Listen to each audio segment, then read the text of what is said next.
Would like to call to order the Thursday, March 12th, 2026 Concord City Council meeting. Welcome to everybody that's here. If you would please stand and join me for the Pledge of Allegiance, followed by a moment of silence. I pledge allegiance to the flag of the United States of America and to the republic for which it stands, one nation, under God, indivisible, with liberty and justice for all.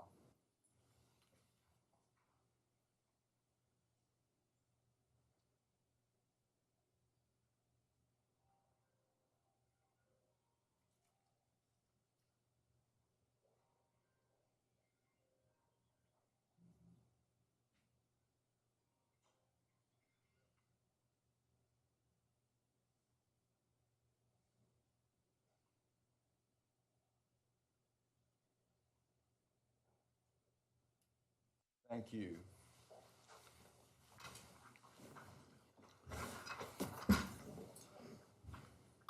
Okay, council, we have 5 sets of minutes to be approved, and I think you have all had copies of those. I have not been made aware of any changes that need to be made. Do I hear a motion to approve the minutes as presented? Move to approve, Mayor. Okay, we have a motion and a second. Is there any discussion? Hearing none, all in favor, please say aye. All opposed, no. That motion passes. And we start out with presentations, and we've got a couple proclamations, and I'm going to come down to read those. And if we could ask the members of Lambda Upsilon Omega to come up and join me for that.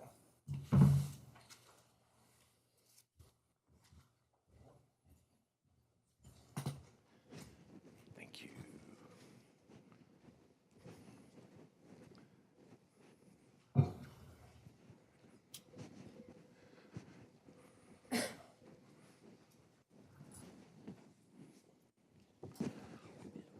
Okay. Thank you. It's great to have such a large group here, and I love the colors. Okay, this is a proclamation from the Office of the Mayor, whereas Alpha Kappa Alpha Sorority Incorporated, an international service organization, was founded in 1908 on the campus of Howard University in Washington, D.C., and is the oldest Greek letter organization established by African American college-educated women. And whereas on Sunday, March 12th, 1978, the Lambda Upsilon Omega chapter of Alpha Kappa Alpha Sorority Incorporated was chartered by Dr. Mabel Parker McLean. 5 newly initiated members and 20 other dedicated members residing in the Concord area who were committed to the AKA mission of service to all mankind. And whereas the 25 visionary chartering members, Joyce Lyons, Gloria Bost, Carolyn Connor, Elaine King, Vivian Wilson, Carolyn Powell, Martha Lipscomb, Ola Stranger, Dorothy Bost, Patricia Woods, Emma Witherspoon, Johnny Hunt, Betty Beatty, Ethel Aaron, Terrence Torrance, Terry Stafford, Mabel McLean, Elaine Jordan, Johnny Tillman, Priscilla Green, Karen Jones, Yvonne Pettis, Harriet Tyler, Bernice Moore, and Vivian Shreves set a foundation for impactful service and community leadership. And whereas Lambda Upsilon Omega has upheld a legacy of supporting education through the annual awarding of scholarships to local high school students, financial contributions to historically black colleges and universities, and significant support to Barbara Scotia College in Concord. And whereas the chapter's philanthropy has extended to organizations across the city of Concord and Cabarrus County, along with community-driven initiatives such as voter registration, clothing and food drives, providing weekend and holiday meals for children and families, and health-focused events like family health and wellness events, Pink Goes Red for heart health, mental health awareness forums, and the Susan G. Komen Walk for the Cure. And whereas Lambda Upsilon Omega continues to enrich Concord and Cabarrus County through its steadfast dedication to community service, education, fundraising, mentoring, and leadership training, sowing seeds of purpose and positively impacting countless lives. Now therefore, I, Stephen M. Morris, Mayor of the City of Concord, North Carolina, on behalf of the City Council, do hereby proclaim March 12, 2026 in the City of Concord as Lambda Upsilon Omega Day. I call upon all citizens to recognize and celebrate the contributions of Lambda Upsilon Omega to our community and to honor the enduring legacy of Alpha Kappa Alpha Sorority Incorporated. Congratulations. Yes.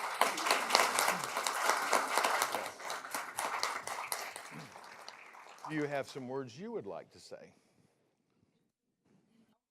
Alpha Kappa Alpha Sorority Incorporated, Lambda Upsilon. And our sincere gratitude to Mayor Morris and the City Council for the recognition of our day, Lambda Upsilon Omega Day. It's been 4 decades that we have been in service to Concord and Cabarrus County through programming that focus on service, sisterhood, and scholarships. We actually have, today is actually our charter day, and it's been 48 years in Cabarrus County, and we actually have a charter member here with us.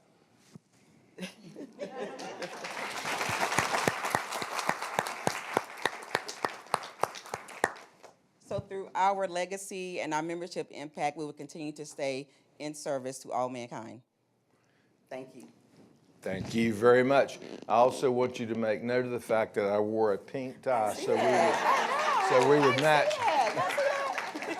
That's what you call luck. It is. Yeah. Thank you so much. It's a pleasure to have all of you here with us. Thank you. Yes. Thank you. Congratulations. Thank you. Thank you. Mm-hmm.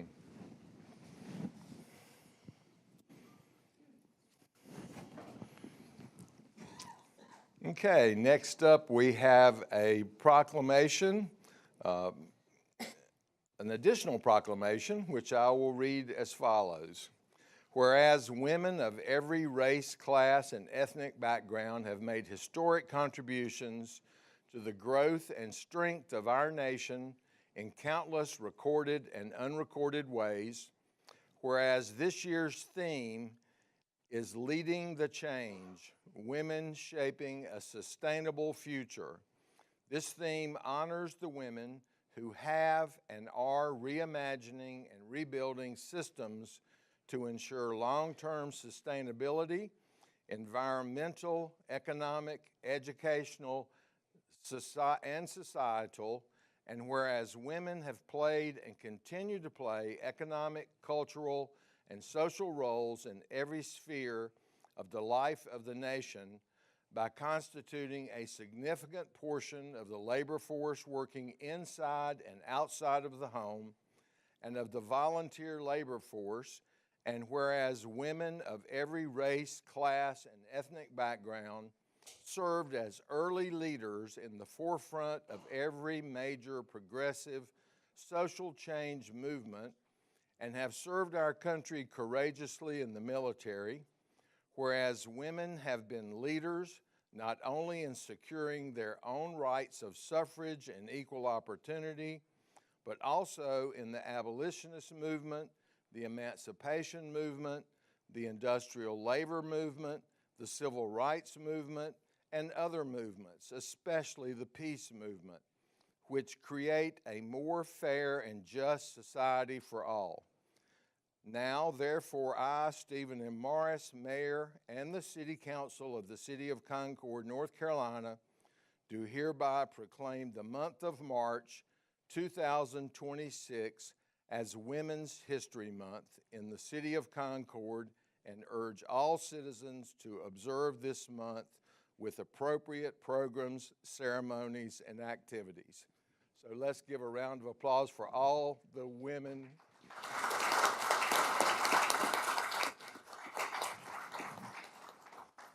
Mr. Mayor, Yes, sir. if I may just note, for the first time in Concord's history, the majority of members of this council are women. Okay, good point. Thank you for pointing that out. Okay, now it is my honor to make a presentation to Dirk Vander Leest. If you would come forward, Dirk. And tonight we're awarding Dirk with the North Carolina Governor's Certificate of Appreciation. This is granted to recognize the efforts of individual members of the community, organizations, or businesses who have contributed outstanding service in North Carolina.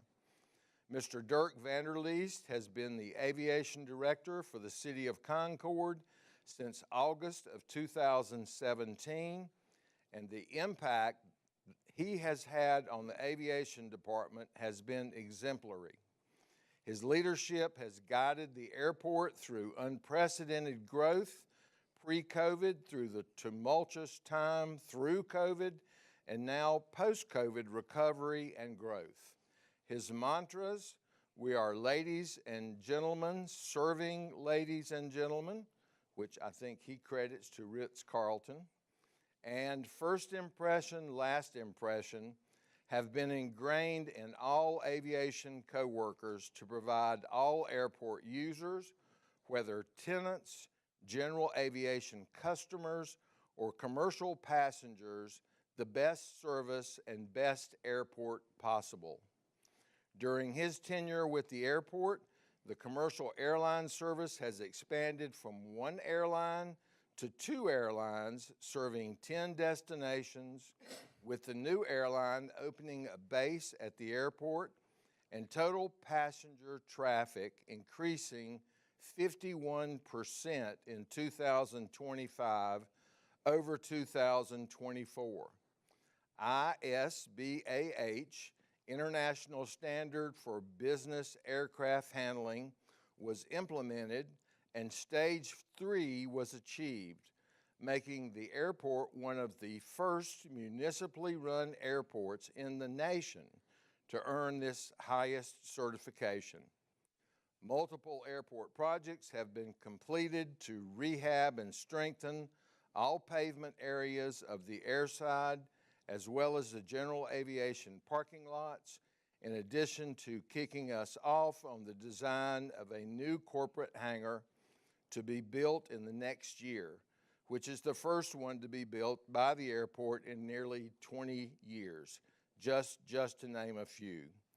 Mr. Vander Leest has been active in the community as a member of the Cabarrus Rotary Club, an active volunteer for Meals on Wheels, and has served on the board of the Aviation Academy at the West Cabarrus High School, as well as serving on the board of the North Carolina Airports Association.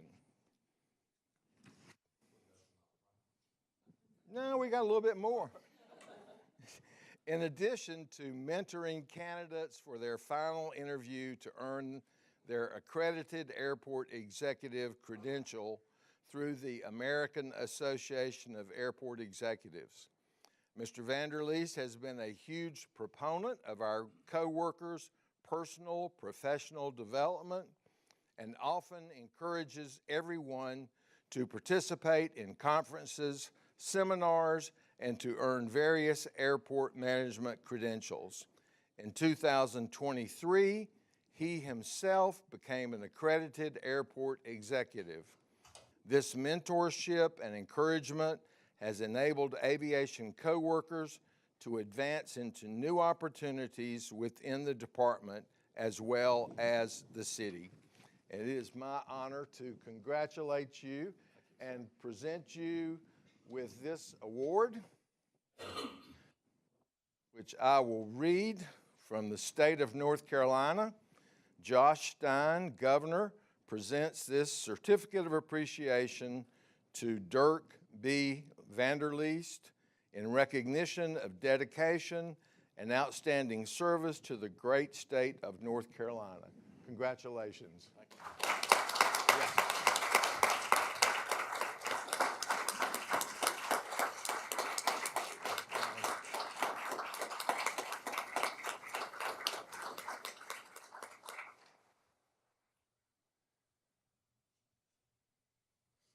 And we certainly would like to offer you the opportunity to say a few words if you'd like. Certainly. First of all, I'd like to introduce you to my partner for life, Ann Vanderleest. We've been married 43 3/4 years. And then I also have in the back son number 2, Alex, who came in from Arkansas. And then we have our grandson and son and daughter-in-law should be on the ground here in about an hour from Niceville, Florida. So we really appreciate that. For Ann, it's been a journey, really has been. Started this in 1981 real quickly, where I was a recipient of a Charles E. Hance Scholarship for airport management. And lo and behold, the Lord had it in his mind that I would start airport management in 1985. And so that journey continues through Huntsville, Alabama, Jackson, Mississippi, where I retired in 2014. And thanks to Deputy Chief, Deputy City Manager Merrill Hamilton decided to take a chance on me. With that, obviously, I want to thank personally the City Council, you, Mayor, City Attorney. It's been a ride. Obviously, our City Manager, and then first and foremost, all to our Assistant City Managers, ACMs. I'll call ACM 1 right there, Marcella, but also to department heads. Thank you, thank you, thank you. It has been an enjoyable ride. I will miss you all. The twists and turns that we have entered and gone through has been a remarkable opportunity for me. As a citizen of Concord, I really appreciate all the services that the city has offered. And for this airport, we have reached the milestones. We will continue to grow. We will be asking for more money. Hopefully we'll get more grant money. The future is here, and it's been a wonderful place to live. If we had family here in North Carolina, we would stay in North Carolina. Thank you again. Great, thank you. And I'm sure council would like an opportunity to shake your hand. Yes.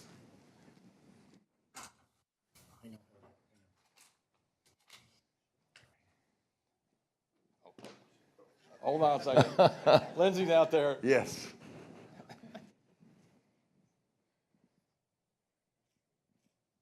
Thank you.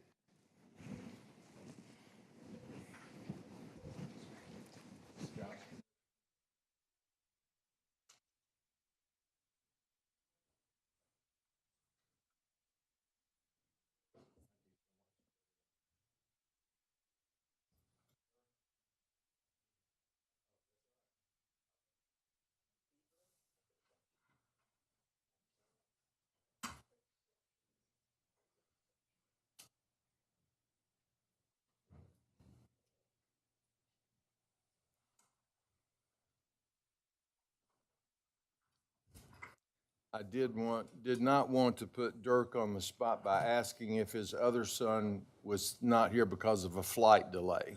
That's that. Thank you. Okay, we move now to informational items, and we are very honored tonight to have a presentation from Andrew Stiffel with the State Auditor's Office. Andrew, if I might say a few things about him, is a native of Concord, a graduate of Cox Mill High School, has worked in various capacities helping the city of Concord through his service in Senator Paul Newton's office and various other places, and we're delighted to have you here tonight. Well, thank you, Mr. Mayor, and you took half of my speech, but that'll Sorry be okay. about that. Well, good evening, Concord City Council. As the mayor said, my name is Andrew Stiffel. I am the Charlotte Regional Field Manager for the North Carolina Office of the State Auditor. First and foremost, I want to thank you for allowing me to take the time to join you tonight and just share a little bit about myself and what our office actually does. So, as the mayor mentioned, I was born and raised here in Concord, raised through the public school system. My mom worked in Cabarrus County Schools for over 20 years, graduate of Cox Mill High School, and upon graduating, went to Raleigh, worked as a legislative assistant in both the Senate and the House, as the mayor mentioned, with Senator Paul Newton at the time, and then finished up with Representative Grant Campbell here in Cabarrus County, and then started with the auditor's office in July of 2025 and moved back here to home. So when Auditor Bolick took over in January of 2025, we wanted to have a community-oriented aspect to the office. Being a statewide agency, we wanted to have a statewide presence. So we started a field team. I was the first member of that team here in Charlotte. Now we have members in Asheville, Greensboro, Wilmington, as well as our Raleigh office as a whole. So I wanted to briefly share about our 6 audit divisions and what they do. So we have financial, investigative, performance, rapid response, DAVE, and information systems. So our financial team performs what you might think of a government audit, so universities, community colleges, state agencies, simple financial audit just to make sure that their budgets are up to date and fairly presenting their numbers to the taxpayers of this state. Our investigative division is led by a career prosecutor, and her team investigates reports of fraud and waste to the state auditor's tip line. So we get tips across the state from constituents of what might be fraud, what might be waste, what might be abusive spending. We investigate those tips to the fullest extent, and if those tips produce some sort of criminal activity, we would refer that over to the proper law enforcement agencies, and they'll handle it from there. Our performance team helps improve government efficiency. They perform financial audits, but also provide what I like to call a blueprint. So our biggest example was the DMV audit that we released back in July of 2025. While we all knew the DMV had some issues, we wanted to provide them with a blueprint on how to fix those issues. That's what our performance team does. Our rapid response team is described by its name. A typical financial audit can take anywhere from 6 to up to 18 months. Our rapid response team can put out a digestible, readable report within 2 to 3 months. That keeps us on topic, it keeps us in the loop, as well as providing updates to the constituents in whatever area it might be relevant to so that they know what is going on. Our newest division is the DAVE division, which is the Division of Accountability, Value, and Efficiency. This was passed by the legislature back in 2025, July of 2025. Their job is to handle state vacancies and ensure that these positions are being filled, and if they're not being filled, kind of find out why they're not being filled and where that salary money, that lapsed salary money may be going. And lastly is our Information System Division. Self-explanatory, they handle IT audits across the state and make sure that all of our state agencies are up to date with IT security code and et cetera, just to make sure there's no mitigation factors there, as well as handle our own IT needs. Apart from our audit teams, we have our executive and administrative teams, which is your typical kind of state agency functions: scheduling, constituent services, communications, HR, business, legal, and then external relations, which is the branch I fall under. Last, I'd like to share a little bit about State Auditor Dave Bolick. Dave Bolick is the 21st elected state auditor here in North Carolina, born just up the road in Lincolnton. Went to Chapel Hill for his undergraduate and master's degree, and then went to Campbell Law School. After graduating from Campbell, went down to Fayetteville, where he worked as an ADA for about 4 years, and then transitioned into private law. Served on the UNC Chapel Hill Board of Trustees for a handful of years, and then was elected state auditor back in 2024, came into office in January of 2025. Apart from being, of course, the executive head of OSA, serves on the Council of State with the governor and all other statewide elected officials, and the local government commission, which is headed up by the treasurer. And one thing that we want to do is live up to this role of accountability. If we're going to hold other agencies accountable, we want to be accountable ourselves. So one thing that the auditor has done is back in September of last year, launched our own internal dashboard. So you can go to our website and see exactly how we spend our own money, because we want to make sure that we are accountable to the taxpayers, just like we are asking everyone across this state to be. And the last thing I do want to share, I jumped ahead of the gun there, but the last thing I want to share is just some of the things that we did in 2025 and what we are working on now and how we can work together from a local government perspective with a state agency. So last year, we were able to produce a lot of substantial reports. The biggest ones, I would say, were monitoring all of the Helene spending that's going on, making sure that's up to date. We had like I mentioned, performance audit of the DMV as well as the Winston-Salem Forsyth County Schools. Oversight over Medicaid spending and screening gaps by the Department of Health and Human Services, a rapid response report of the Charlotte Area Transportation System known as CATS, and just this week, a comprehensive report into the city of Rocky Mount and their spending. As we look forward into this year, we will continue to monitor the new Mecklenburg Transportation Authority, which might kind of roll over into Concord and Cabarrus counties, as well as some other counties in the area. We're planning to release an extensive and comprehensive report on the North Carolina Education Lottery. Long story short, the education lottery system has taken in more revenue, yet cut back that revenue that they are giving to the school systems. So we're going to release a substantial report on that as to what's going on and as to why. And as always, we will continue to receive and review tips from our constituents across the state with our tip line. What OSA does is broad in scope, but it is simple in mission. We are here to make the government more accountable and more efficient for all North Carolinians. If you or any of your constituents here in Concord ever run into any issues with the state government, we are here to assist you. And even if our office can't handle it, we are happy to put you in touch with the proper people to get you the assistance that you deserve. Now, if there's anything that I can do, I am here living in Concord as a resident of this great city, working in Charlotte, but here in Concord. So please don't hesitate to reach out anytime if there's anything that I can do for you, if our office can do anything for you, if there's anything from the state government that we can do for you, please reach out to me. I did just run out of business cards, but the mayor does have my information. Please feel free to share it with anybody here that needs it. But I'm happy to answer any questions that I can to the best of my ability. But again, I want to thank you for your time tonight and allowing me to speak before you. Thank you very much. Any questions for Andrew? I think the only question I can think of is, we certainly appreciate what you do and what the state auditor's office does, but I wonder if you call people on the phone and say, I'm from the state auditor's office and I'm coming to see you, how many people are happy? I would say 90% of the people think that I'm there to audit them. I am not an auditor. I have a poli-sci degree. Please don't ask me to do math. So I've had to explain that I am here purely in a community relations and constituent services role. I'm here to serve you and help you any way that we can.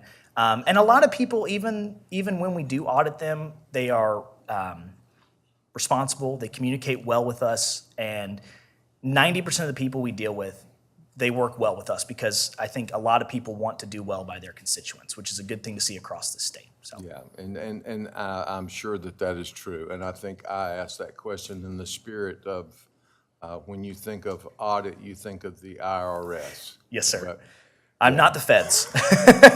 thank you. We appreciate you coming and appreciate what you and Auditor Bolick are doing for the state of North Carolina. Yes, sir. Thank you all very much. Appreciate you. Okay.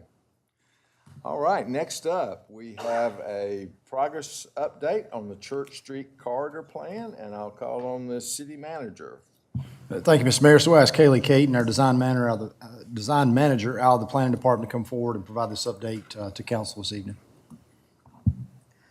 Good evening, Mayor, members of council, Mr. Payne, Ms. Kolchinsky, and Ms. Jenkins. I'm going to give you an update, as we mentioned, on the Church Street Corridor Plan, kind of just progress as we move forward. So I will do a brief project overview and then get more into the community engagement, mostly what we heard in November through December from our community input. And then we'll talk potential recommendations and what we're looking at to get feedback from next, and then next steps in the plan. So always wanting to tie back to the strategic plan and these elements that really are our goal of the corridor study, especially communication, partnership with the community, talking about unique places and destinations, and then the economic opportunities. So as a brief overview, we're looking at the Church Street corridor from Highway 29 toward downtown. So the 2030 land use plan did mention to end the plan at Corbin Avenue. The area highlighted in yellow is overlapping with our downtown master plan, which was previously adopted in 2021. So for that portion that's mostly in downtown of Church Street, we will defer to that master plan. So we're really focusing more on the other areas. We did split it into 3 areas, Area A, B, and C, which I'll kind of show a little bit more in a few slides. Briefly want to mention that staff actually went out a couple weeks ago and did a walk, or maybe just a week ago, and did a walk audit of Area A, so planning, buildings and grounds, and transportation. Actually physically went out there, broke off into small groups, and walked the corridor to really take a look on the ground at what was going on. This is kind of a new way for gathering data for us, and I think it was really successful. So we're going to do the same for B and C, but we haven't yet. So this was Area A where we were walking, and the purple line is where you're seeing where sidewalk isn't consistent, but throughout the rest of the corridor there are sidewalks. So the distinct area, or the distinctive part of Area A is this is where we have the median and 2 lanes on either side of the landscaped median. And then when you get into Area B, you see 1 lane on either side with a turning lane throughout the center.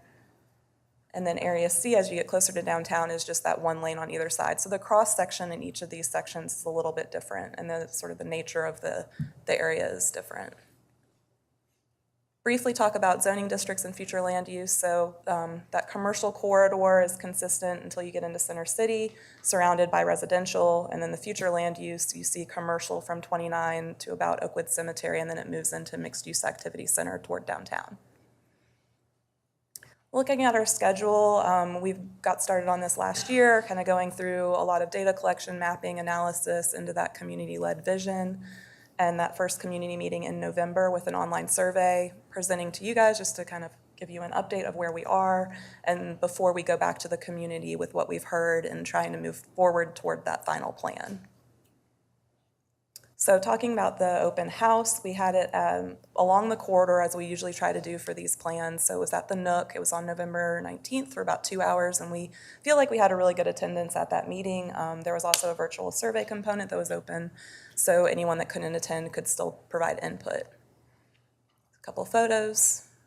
We had poster boards up. We had the same questions at the community meeting as what we had on the survey so that we could combine the two. So we had 41 attendees as far as our sign-ins go, but I do think that we probably had more that were there. It was an open house. People kind of came and went. It's just possible that they didn't sign in. And then we did have 178 participants. I'm not going to read through all the numbers, but this comes from our public input engagement portal. But with the 1,872 responses, those were like the physical responses to questions, there was a lot of information to go through. I'll try and summarize quickly. One of the questions we asked is what was the relationship to the study area? So looking at living in the area or nearby, visiting, and then traveling through as being kind of your top 3, with the lowest one being transit. And this was a select all that apply. So the numbers you're seeing at the bottoms are the individual responses to those different questions. We had an overarching, if you could change one thing about Church Street, what would it be and why? I will say most people had more than one thing within their comments on this question. But trying to summarize, looking for a safer, more walkable and bike-friendly street, improving the look and feel. Fair amount of comments kind of shifting away from that auto-oriented use, traffic flow improvements as well as infrastructure improvements, creating a vibrant kind of people-first extension of our downtown, and then strengthening safety, identity, and long-term vision. So this is, again, the perception, the feedback that we're getting from the public. We anticipated that safety might be something people were concerned with, so we did have a number of questions around safety, and this is a bit of an overview. So looking at walking, biking, driving, shopping and dining, and then daytime versus nighttime. And this was a sliding scale from unsafe to safe, unsafe being on the left and safest being on the right. So you're seeing driving, shopping, dining, and daytime are kind of the ones that received the more toward the safe side, and then walking, biking, and nighttime being less so. So without going into too much of the detail, but just hitting on what people were saying, different safety concerns. I'm talking a lot on the sidewalks about the closeness to fast-moving vehicles, people not paying attention, the drivers not paying attention, those kinds of things. But we also saw a lot of comments that were what people wanted to see. So that suggestion of slower traffic, wider sidewalks, more crosswalks, better lighting, all of these are things we were also hearing from stakeholders. So you'll see these kind of repeated throughout, which is a good thing. It means people are kind of all agreeing on what they'd like to see. Biking, I would think Church Street is one of our corridors that has probably the most bike lanes, but they aren't consistent throughout, so people, mostly focused on that, concerned with drivers not paying attention. But again, that desire for more of a connected, protected bike lane that maybe connects to the greenways in a larger loop system. Driving received more toward the safe side, basically mostly manageable, people feel safe, but there is speeding, aggressive driving, and some confusing intersection designs. Shopping and dining, people mentioned how they'd like to see more. They felt like there were maybe fewer shops and restaurants, but they'd love to see more on the corridor, that they generally feel safe during the day, maybe less so at night. Again, poor lighting's coming up, and a desire for more vibrancy. Then during the daytime, when this was the one that received the most, safe feeling, but then still talking about like sidewalks and maybe issues with some of the fast-moving vehicles. And then nighttime, people in general are just saying kind of they might avoid the area. There's not as much to go and visit during night, that kind of thing. We also did a visual preference survey, so there were a number of images and kind of things. What do you want to see more of through the corridor? These percentages are out of 100%, but you could vote for as many as you wanted, and so these are the ones that received the most. So looking at pedestrian infrastructure, additional landscaping came up, mid-block crossings, which people did have specific areas they want to see those, holiday decorations, and then public art from the signal boxes, the murals, and the bus infrastructure. Those all received about that 7%. Kind of wanted to sum up the survey with any other thoughts to share. Again, we're hearing a lot of the same things, a strong perception that the corridor has a lot of potential, but right now kind of feels run down. Those look and feel improvements, interest in more locally owned businesses, kind of an extension of our downtown, and then need for maybe better maintenance, preserving the character and history, which is also something we hear about downtown Concord, and then the safety and social concerns remaining a priority. So from that, we're moving toward what can we recommend for the corridor. I will say this is all preliminary. This is where we're still gathering feedback from the community to make sure we're on the right path. But looking at our guiding principles of strengthening community connection and identity, promoting vibrant, thoughtful development, and enhancing safety and accessibility. Some ideas that we'll have to run through a filter of what's feasible, how much would it cost, and kind of talk to some of the other departments about, and of course NCDOT about, what can we do, what makes sense, and go back to the public and ask. But these are some ideas under each of these principles. So we've got community plaza, pocket parks, events and programming, storytelling, historical markers, and public art and murals. For promote vibrant, thoughtful development, looking at facade and street improvements, which I will say, just as a resident that lives not far from here, you already see some developers making improvements through the corridor, so building upon that. Mixed-use development incentives, corridor branding, wayfinding potential, and then maybe pop-up shops or activation of some of the vacant spaces. And then enhanced safety and accessibility, that's where you're gonna see your pedestrian improvements, potentially looking into if bike lanes could be protected or traffic calming measures, improving lighting and visibility, and then accessible public spaces. So next, we will continue kind of refining those recommendations, having those conversations with some of the internal departments, and prepare for our spring community meeting, where we'll have more of those discussions, and then we'll work on drafting the plan throughout this summer. And I'm happy to answer any questions you might have. Questions for Kaylee? Sure. What's the speed limit? Is it 35? 35. Thank you.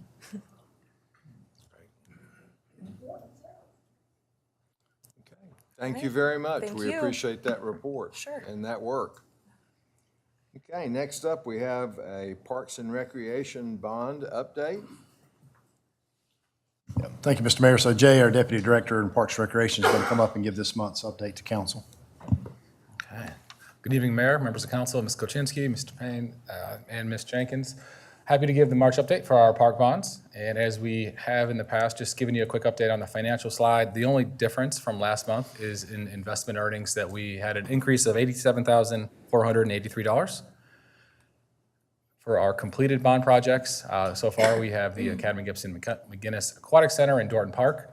And as you can imagine, with our warmer weather coming up the next few months, we continue to see more park visitation. I pulled our numbers for Dorton Park for February. We had over 13,300 people visit Dorton Park alone for February. So we continue to track that monthly, all of our parks, all of our greenways. So just wanted to share that as Dorton Park is one of the first projects that we completed.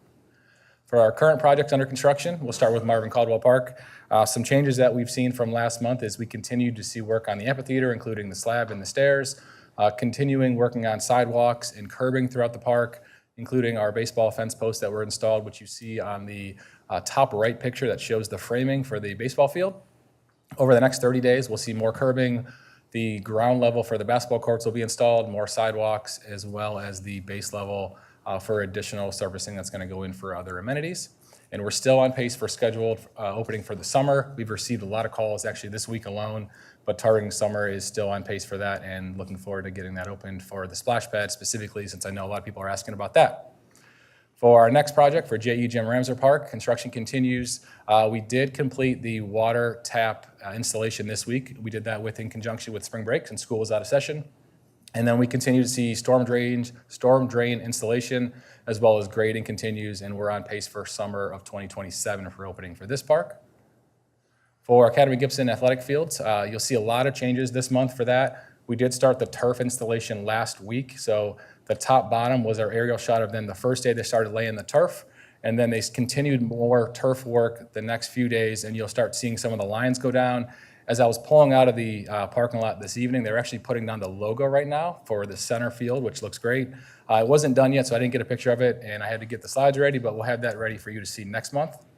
Also shown here on the top left is our dugouts, and storage continues to be completed with the roofing being done, and we're anticipating October for the completion of this project. For our next project, one change to this slide is we were hoping to get the bids out, and I wasn't sure if it was going to happen, but the actual bid did go out live today. So David Phillips is currently actually open for bid, and the date for closure is April 23rd. So pending submittals for that project, we'll have more updates for you on May on what comes back for that project. So open to bid right now. That's really exciting. Looking forward for that one. And once we see those bids, like I said, we'll have updates in May and then hopefully get a contract underway after 30 days. And then a couple other projects that are in design, no major updates for the skate park, pump track, sculpture garden. We're waiting on final estimates from the consultant for this one, hoping to bid later this summer, as well as Poplar Tent Trailhead Park. No major updates for this. We're working with Duke Energy. They have some plans that we're reviewing right now. And then as we see updates, this is an internal project that we're working, and we'll have updates for that hopefully later this winter. For Hartzell Park, only change that we've seen is the bathroom was updated and open for use, which we mentioned last month as well, which people have enjoyed because now that we have the bathroom open, we opened the shelter rentals back up. So that side of the park is getting more use with that bathroom and shelter open. And we're hoping to bid this in the summer so that we would have the fields back open at Academy Gibson, and then we would close these fields down since that project would go under construction. And then for Wilson Street, only main update is our internal team that's working on this project. We met earlier this week to start planning out the playground and the outdoor classroom. So as we see updates on this, we'll bring them to you. And then we did have some trees that were removed earlier in February, and planning to continue to work on this internally and give you updates. No updates for WW Flow Park or for the Academy Recreation Center, and there has been no changes to our general timeline, but I'll be happy to answer any questions. Any questions, council? Thank you very much for that report. Thank you. Okay, we move now to people requesting to be heard. I'll read our guidelines for this part of the meeting. This portion of our meeting is our time to recognize persons requesting to be heard and provides an opportunity for anyone wishing to address the city council to do so. Each person will receive 3 minutes to address the council. This is a time of listening for the council. The subject will be noted, and if it requires action or a request, the city manager will note as such and provide steps for any required response or after action. And I think all of you have left your contact information with the city clerk so that we can get back in touch with you. And the first person signed up to speak is Zach Ducey. I hope I pronounced that correctly. You did, yes, sir. Okay. You did, yes, indeed. Good evening, Mayor and Council. My name is Zach Ducey, address 2701 Gilead Lane, Waxhaw, North Carolina. Hope everybody's doing well this evening. Make sure I have my clicker going in the right direction. Oh, back. Perfect. I'm here this evening to introduce myself. I'm the VP of Land Acquisition for Shea Homes, Carolina Division based in Charlotte. Also here, I'd like to introduce a sketch plan that we recently submitted for a new proposed future subdivision along George Liles Parkway with the working name of Bootsmead Residential. The name will be changed, but we are on the March 24th council agenda for sewer allocation. And we'd certainly appreciate your consideration to allocate sewer for our project. Going through the slideshow briefly. Quickly, Shea Homes, we are a private family-led home builder. Our parent company, the J.F. Shea Corporation, was founded in 1881 as a plumbing and heavy construction company on the West Coast. Some of their notable projects they were involved in were the construction of the Hoover Dam and the Golden Gate Bridge. In the 1970s, they started a home building company, Shea Homes. You can see on the bottom, we've been around locally for a number of years and building high-quality homes in the Carolinas. We'd love to continue doing so. Let's see. We pride ourselves on the quality and design of our homes. Right now, we have 5 active selling communities across the Charlotte market. Our average price point for these communities is $800,000 and up. I'd really encourage you all in your free time to maybe go on the website and poke around. Would almost even encourage you to go visit a community or two. We have a couple active again in Huntersville, North Carolina. Candidly, we're proud of the quality and design of the homes and communities that we build. And these slides hopefully can give you an idea of who we are, what we build. We do feel as though the Bootsmead residential site is a great opportunity to provide the city and the community executive level housing. And candidly, we're excited for the opportunity to be able to provide that to the city of Concord. Quickly, as mentioned, we submitted a sketch plan. On the left, you can see the general location of the site. On the right is a map taken from the George Liles Parkway Future Land Use Plan, which does depict as residential. I'm running out of time here, so I'm going to jump right to the site plan. We're intending to process it by right under existing zoning, RM2, I believe, which allows up to 4 units an acre. I believe our plan shows 1.47 units per acre. Larger lots, candidly, that fits more in line with what we do as a builder. Homes projected to range from 2,400 to 3,800 square feet. Again, price point's going to be well within and above of that $800,000 price range. Candidly, we build really great homes, really thoughtful communities. We'd love to do it in Concord. Thank you. Thank you. Okay, our next speaker is Stephen Tice.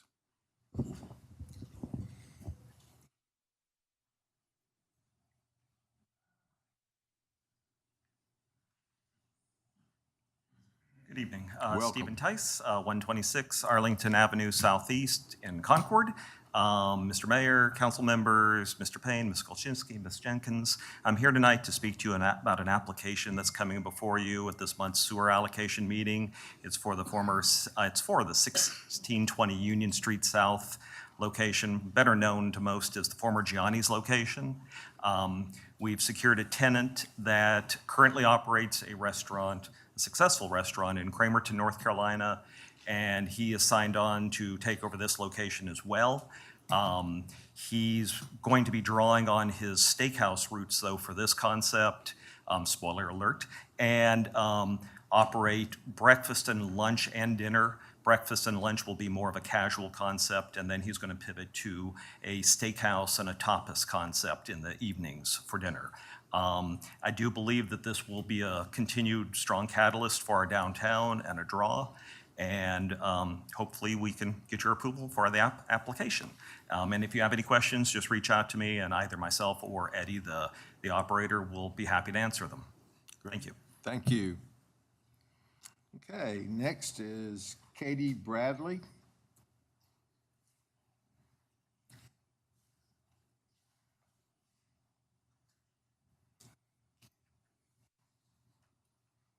Hi, welcome. Hi, thank you. Surprise, I'm also here to talk about sewer allocation. I'm Katie Bradley. I'm the engineer at Timmons Group, representing the property owner for the proposed Poplar Hub development. We're requesting sewer allocation for 7,000 gallons per day for a commercial and restaurant use. So this site currently has an existing house on it, an existing barn that the property owner would like to transform into a gathering space with a cafe and a restaurant and revitalize those existing buildings into a place for a local community to come to gather. He hopes to have outdoor seating, potentially a play area, just a place for people who live nearby the site to come and meet and hopefully eat. There is an existing sewer line on site and water runs right along the site in front of the proposed development, so it's easy access for the development to come online. We are planning to annex and rezone the property. It's not currently in the city of Concord, but we do have a surveyor working on preparing the annexation map, and we should be submitting that shortly. So we are excited about this proposal, and we're hoping that when you meet in a couple weeks for sewer allocation, you would grant sewer for this project. Great. Thank you. Thank you. And on our next speaker, under the topic, you have put Vulcan, and that is Suzanne Todd. And so you have the option to speak now, or if you want to speak during the public hearing regarding Vulcan, whichever is your preference for the public hearing. Okay, great. Okay, and that does conclude all the persons that we have signed up to speak. And so next on the agenda is public hearings. And first one is to conduct a public hearing for case Z 22-25 and consider adopting an ordinance amending the official zoning map for plus or minus 142.4 acres located at 7201 Trail Road, 7205 Trail Road, and 508 Cessna Road from Countryside Residential to I-1 Light Industrial, to I-2 General Industrial, and to amend the 2030 Future Land Use Plan to modify the future land use designation of the parcel from suburban neighborhood to industrial employment. And does staff have anything to add to that before we open the public hearing? Okay, at this time, we will open the public hearing and invite those that have signed up to the podium to speak. And first up is Suzanne Todd.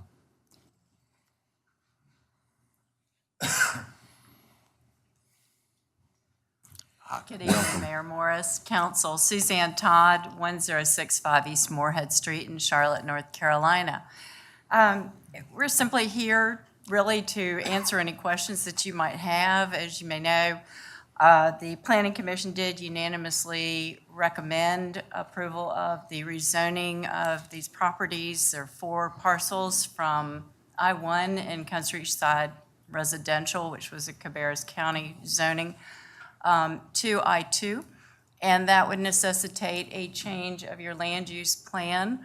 128 of the 143 acres is already industrial employment place type, so it would simply be the 13.5 acres from that were recently annexed from Cabarrus County. So we would appreciate your approval of this and happy to answer any questions you might have. I do have Denise Hallett with Vulcan with me as well. Okay, thank you. Council, any questions for Ms. Todd? All right. Thank you very much. Okay, and we do not have anyone else signed to speak on this public hearing. Is there anybody that may have failed to fill out a card? If not, we will close the public hearing. And council, you see the recommendation, and we do vote on this tonight, right, Fowler? Yes, go ahead. Yeah, so you see on the screen in front of you, the recommended statement of consistency. The one that is labeled supporting approval was approved unanimously by the Planning and Zoning Commission. If you're leaning towards denial of the request, then you would adopt the one that says supporting denial.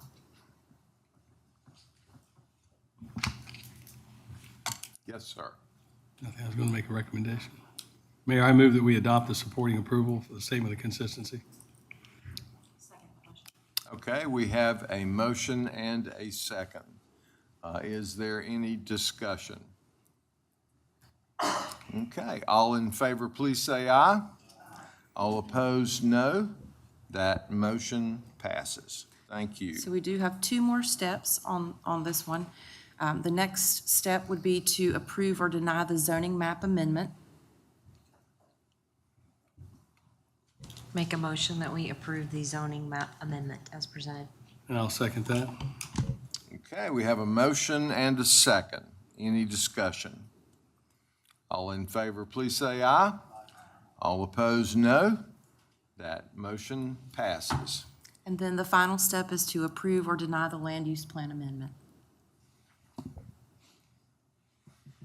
Mayor, I'll vote to make a motion to approve the land use map amendment as stated. Thank you. I'll second that. All right, we have a motion and a second. Is there any discussion? All in favor, please say aye. All opposed, no. That motion passes. And we move to the next item. Item number 2, conduct a public hearing and consider adopting a resolution of intent in the matter of closing the right-of-way near the intersection of Burridge Road Northeast and Old Salisbury Concord Road. So I will open the public hearing. We do not have anyone signed up to speak for or against this item. If there's anybody that would like to come forward, please do so now.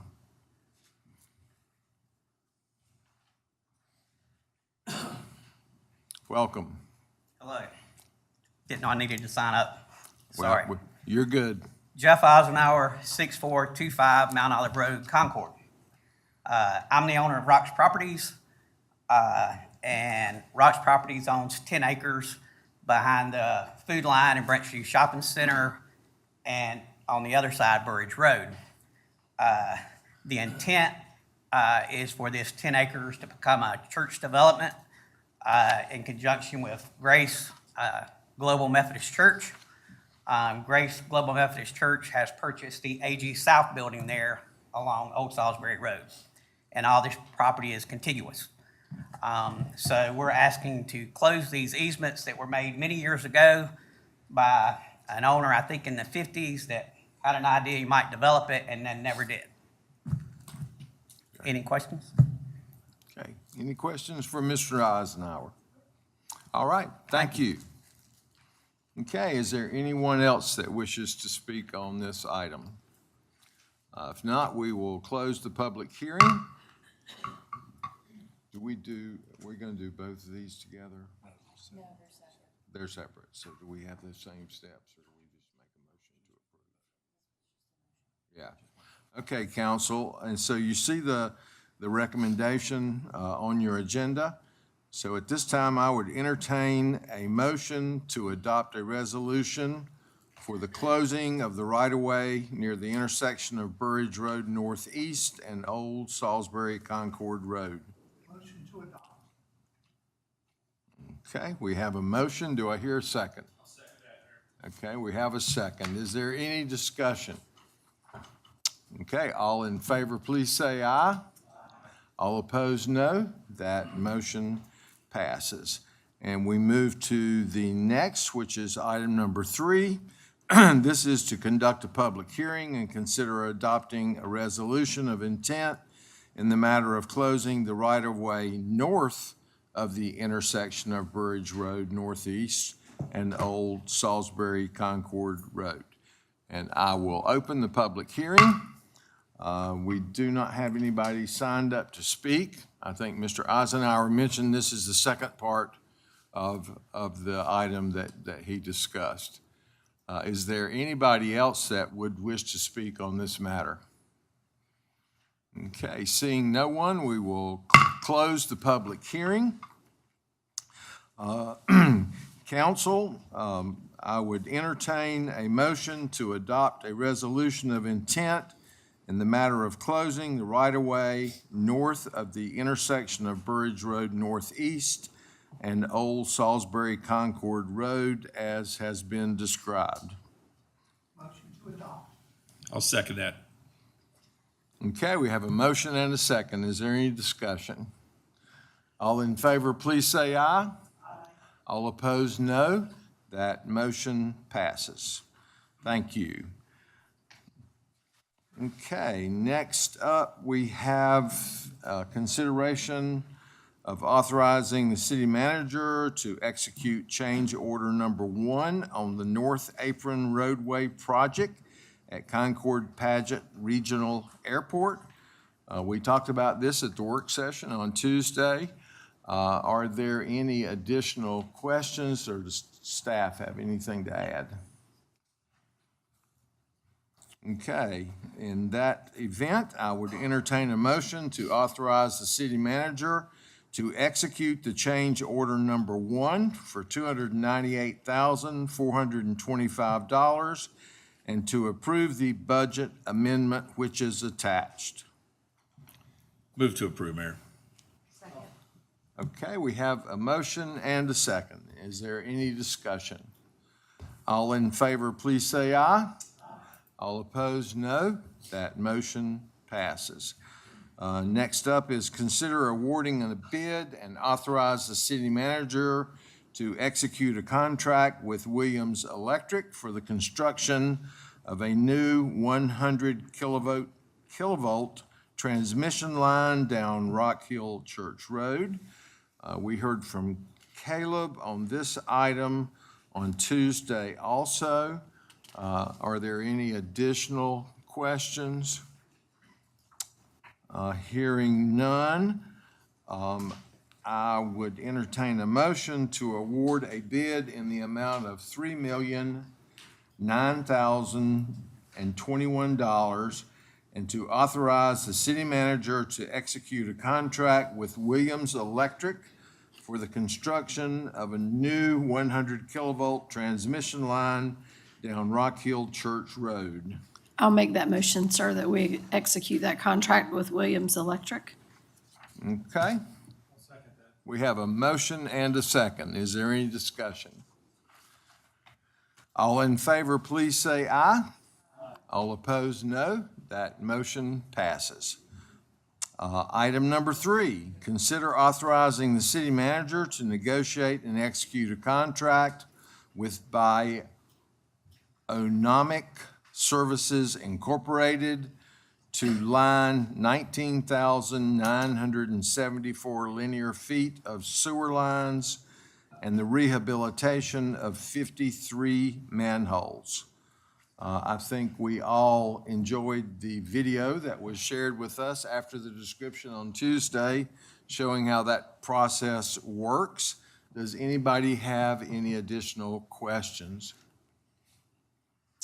If not, then I would entertain a motion to authorize the city manager to negotiate and execute a contract with Bionomic Services Incorporated in the amount of $844,036.73 for the rehabilitation of 19,974 linear feet of sewer lines and 53 manholes. I'll make that motion, Mayor.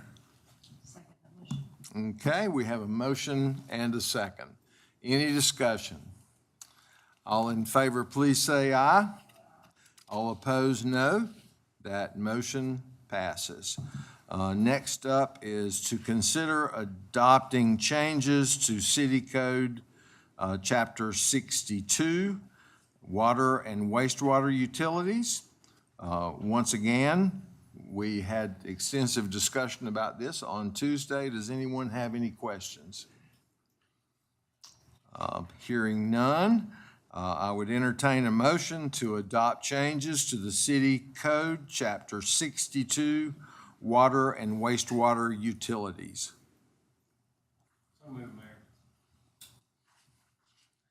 We have a motion and a second. Is there any discussion? All in favor, please say aye. All opposed, no. That motion passes. Next up is item number 5. Consider adopting an ordinance ordering the demolition of the structure located at 141 Hemlock Drive Southwest, PIN number 5620-96-2330, owned by the Hazel M. Murray Estate and Eliza Love. Once again, we talked about this on Tuesday.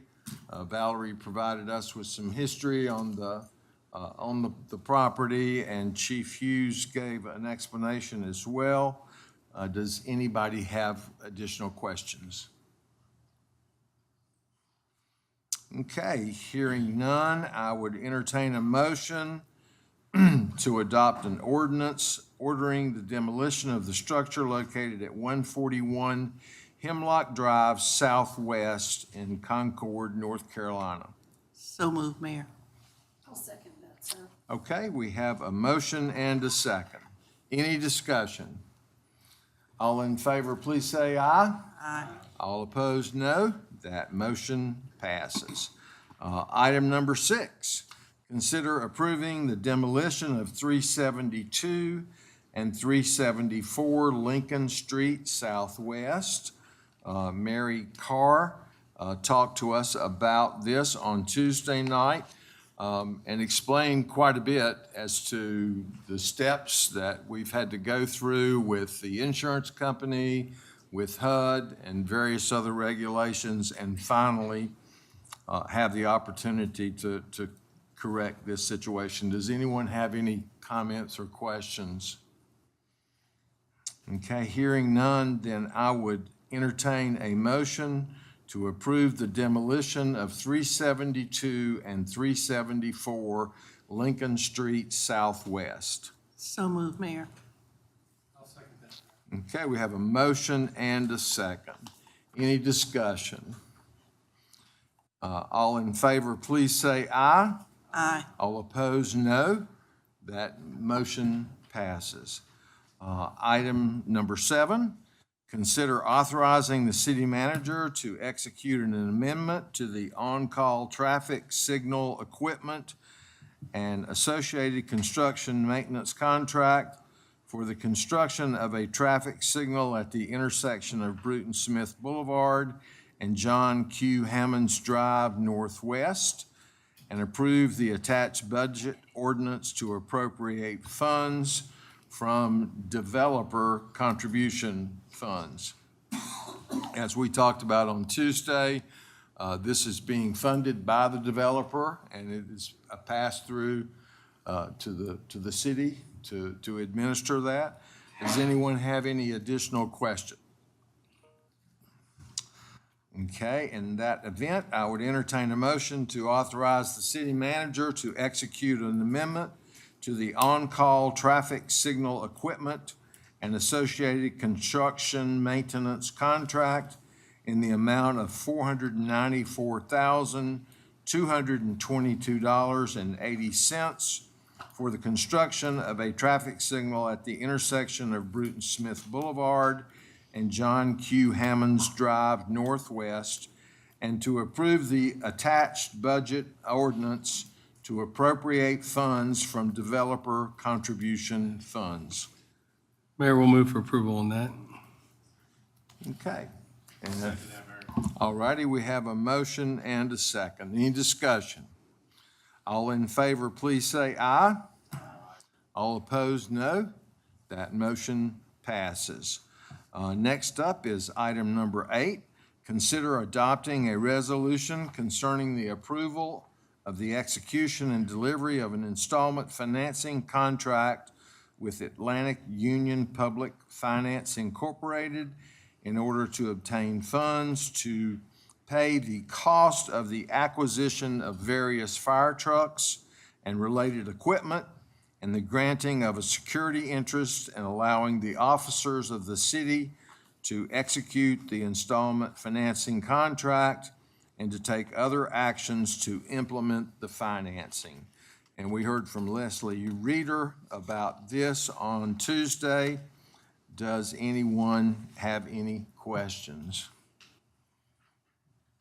Okay, hearing none, I would entertain a motion to adopt a resolution concerning the approval of the execution and delivery of an installment financing contract with Atlantic Union Public Finance Incorporated in order to obtain funds to pay the cost of the acquisition of various fire trucks and related equipment, and the granting of a security interest and allowing the officers of the city to execute the installment financing contract and take other actions to implement financing.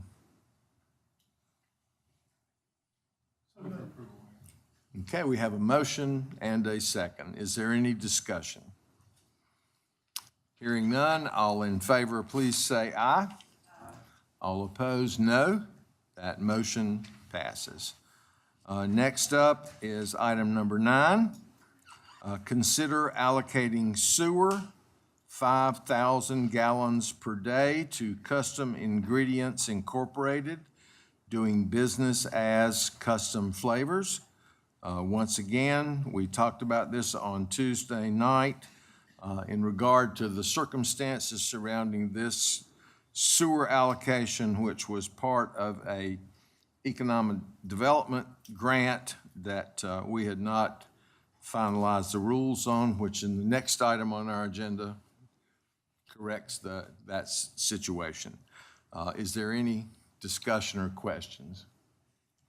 Mr. Mayor, if I may, just from a clarification standpoint, since this is something council has not done in the past, wasn't covered under the current sewer allocation policy, in the motion, I would ask that council state whether this is coming from the economic development bucket or the non-residential bucket. I know that non-residential does replenish the economic development just from a procedure standpoint so that staff knows to track it if it's coming from there and then being simply replenished.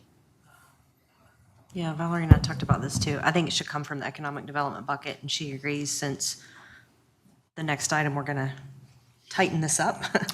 Right. So are you ready for that motion? I'm happy to make Yes, it ma'am. if you, I'd like to make the motion that we approve the allocation and that come from the economic development bucket in the sewer.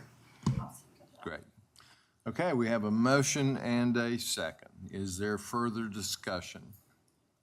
Hearing none, all in favor, please say aye. All opposed, no. That motion passes. The next item is considering a revision to the sewer allocation process, which clears up the matter that we just discussed. Does anybody have any questions or comments on that item? I If do. not, I do, Mayor. yes, ma'am. I don't really think it's clarification. I think it's an expansion. Is that fair to say, Valerie, that like it wasn't in the policy and so now, I mean, as you can see the red line, it's an addition to the policy that gives us clarity. Yes, Okay. agreed. I feel like that's a little bit of a semantic, but I just want to be clear on that because you know how I'm about making sure this policy is tight. So Yes, thank the- you for the your work on that. I policy appreciate did it. not speak to this situation, and now it does. Okay, Councilwoman Hubbard, are you making that in the form of a motion? I will. I'll make a motion to adopt the addition to the sewer allocation policy. Excellent. And I'll second that, please. Okay, we have a motion and a second. Any further discussion? Hearing none, all in favor, please say aye.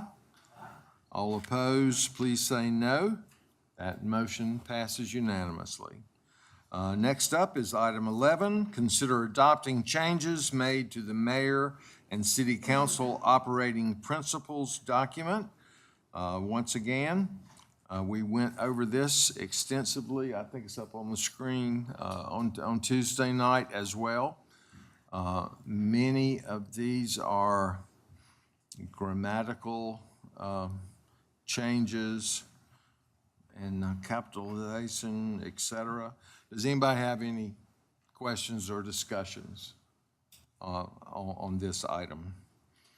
Okay, hearing none, I would entertain a motion to adopt the changes presented to the mayor and city council operating principles with an effective date of March 12th, 2026. I'll make that motion, Mayor. Okay, thank you. Second. We have a motion and a second. Any discussion? All in favor, please say aye. All opposed, please say no. That motion passes. Next up is item 12, consider adopting changes made to the rules and time limitation for public hearings document. Once again, I think that's up on the screen. We discussed that quite a bit on Tuesday. Are there any questions or comments? Okay, hearing none, I would entertain a motion to adopt the changes as presented to the rules and time limitation for public hearings with an effective date of March 12th, 2026. Move for approval, Mayor. Okay, we have a motion and a second. Is there discussion? Okay, all in favor, please say aye. All opposed, no. That motion passes. Next up is, we had a presentation of the Rules of Procedure document on Tuesday. And this is one that after presentation, we don't vote on tonight. We vote on next month because the rules say that a 30-day period must elapse before council can adopt any changes. So it will come back to us in April. Does anybody have any comments to make on that or discussion? Okay, all righty. Next up is our consent agenda. These consist of routine items that have all been previously presented. No one has made me aware of any issues with any of these items, so do I hear a motion to adopt the consent agenda as presented? So moved, Mayor. Second. Okay, we have a motion and a second. Any discussion? All in favor, please say aye. All opposed, no. That motion passes. And we now move to matters not on the agenda. And do we have a report from WeBuild tonight? Yes, we do.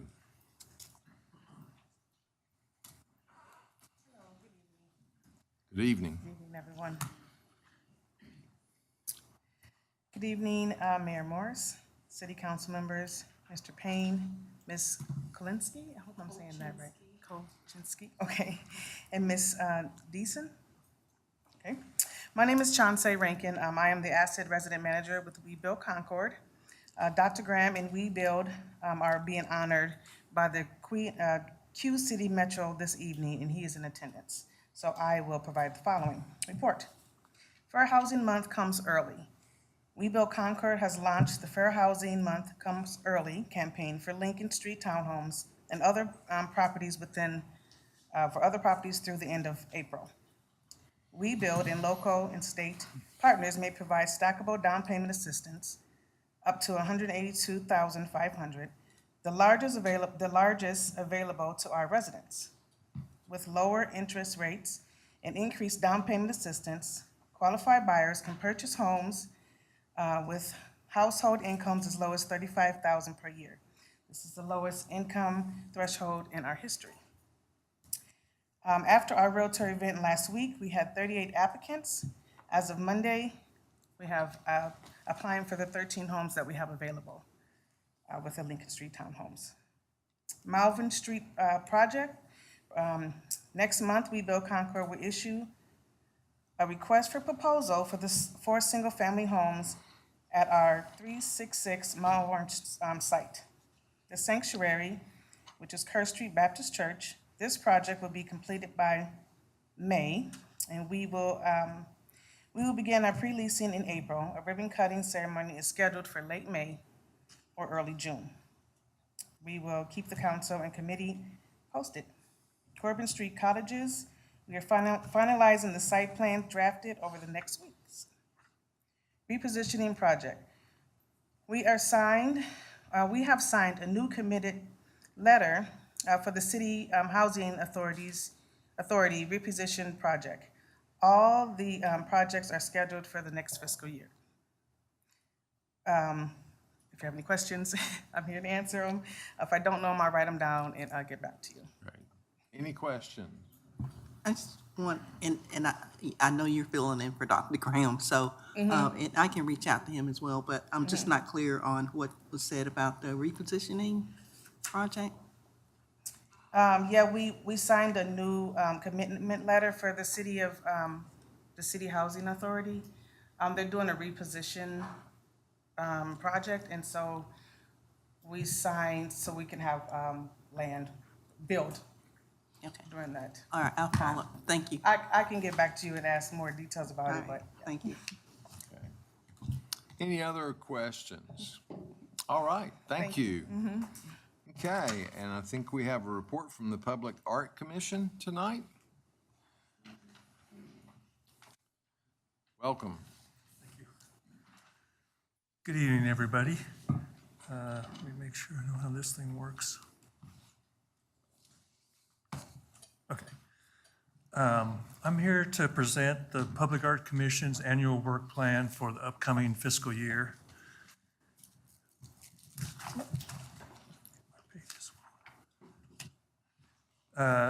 So this work plan summarizes all our projects, past, present, and future. And as a note, all the projects come from the Public Art Master Plan, which the council approved in March of 2023. But first, a quick review of the commission's overall vision. The commission works towards strengthening Concord's identity and by adding beauty throughout the city, and also strives where possible to feature local artists and community voices in all projects in a transparent way. Here's a quick summary of our completed projects. The Les Myers Park mural was completed about a year ago. It's a beautiful mural, and I would encourage anybody that hasn't seen it to go by. It's really a great piece of mural art. The second thing is the public art map that was done finished about a year ago. It's on the city's website on the address shown there. And then finally, the Streetscape Art Show is ongoing with 4 sculptures and a mural along Union Street. We also have a few more currently ongoing projects. The first one being the Streetscape Show. We decided last year to rotate the sculptures every other year instead of every year to reduce the annual average cost and the workload to produce the show. So this current year is an off year. So normally it would require no funds. However, we did need to allocate $5,000 this year to extend the contracts for the initial sculptures from 1 year to 2 years. Second ongoing project is wrapping a transit bus with art. Call for Artists has been released, and we have had 12 submissions so far for that artwork. A selection committee is being formed right now, and our goal is to complete this project still in this current fiscal year. The third ongoing project installs art on traffic signal boxes around town. The box locations are being identified across the city. A call for artists and an art selection panel are currently being formed. And our goal, again, for this project is to get it completed before the end of this fiscal year. And the final ongoing project is the Mural Assistant Grant Program. It's for local artists and property owners. The application and guideline documents have been published and promoted by the city and outside sources. So far, however, we have not had any applications submitted. So no more funding will be allocated to this project until it gains some kind of traction with artists and/or property owners. And here's a financial summary by project showing the funds allocated and spent as of today. The first 5 lines show completed projects and the dollars allocated and spent. And then over and under budget. And we were pretty close on those, so I'm pretty happy about that. The next 2 lines are for the mural assistance grants, where money has been allocated, but of course, since we don't have any submissions, no money has been spent. And finally, the last 2 lines are for the projects that we hope to complete this current fiscal year. And so that's a summary of the completed and ongoing projects. And now here are the projects we're proposing for the next fiscal year, which would be fiscal year 2027.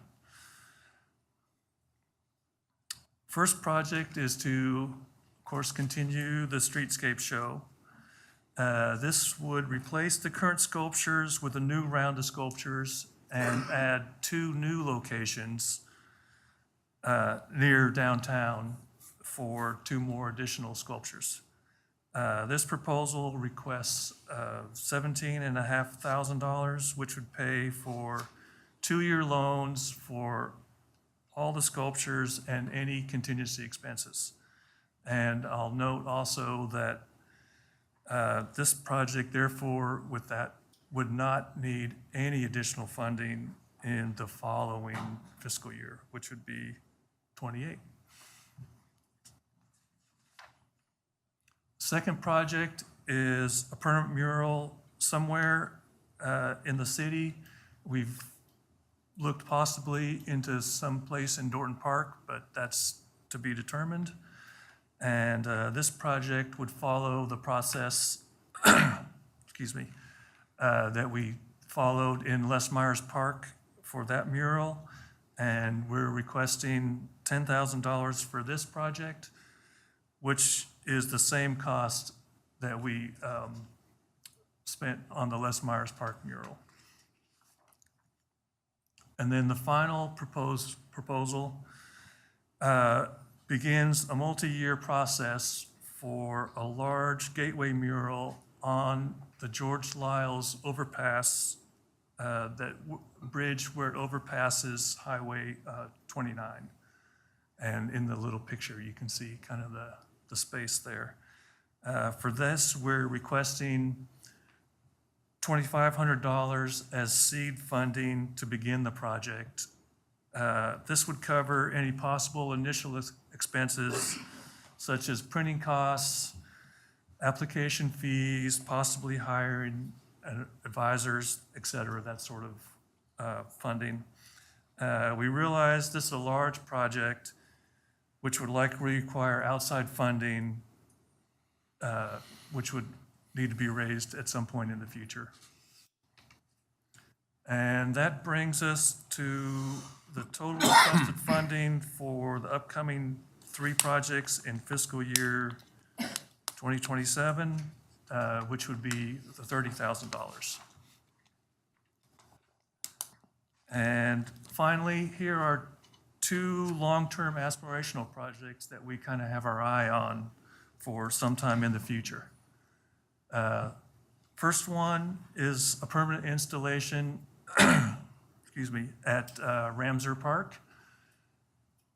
This would align with the park's intended uses, but would be installed no earlier than fiscal year 28 after the park is completed.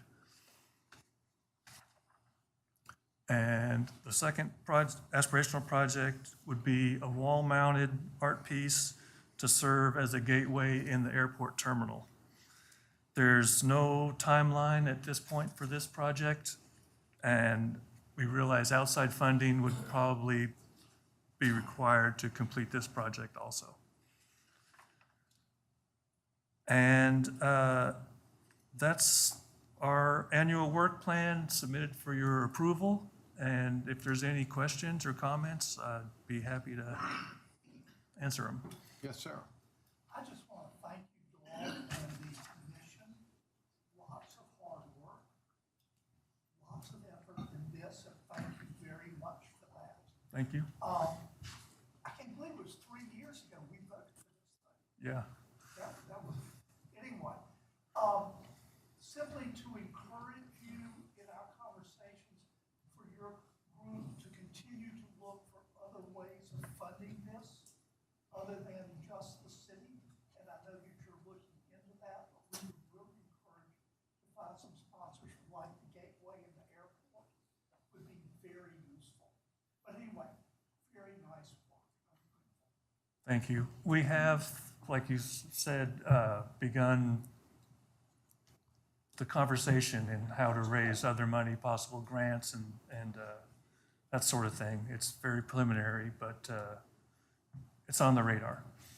It has to start somewhere. Yeah, it has to start somewhere. Some of these take real money, so have to figure out how to find it.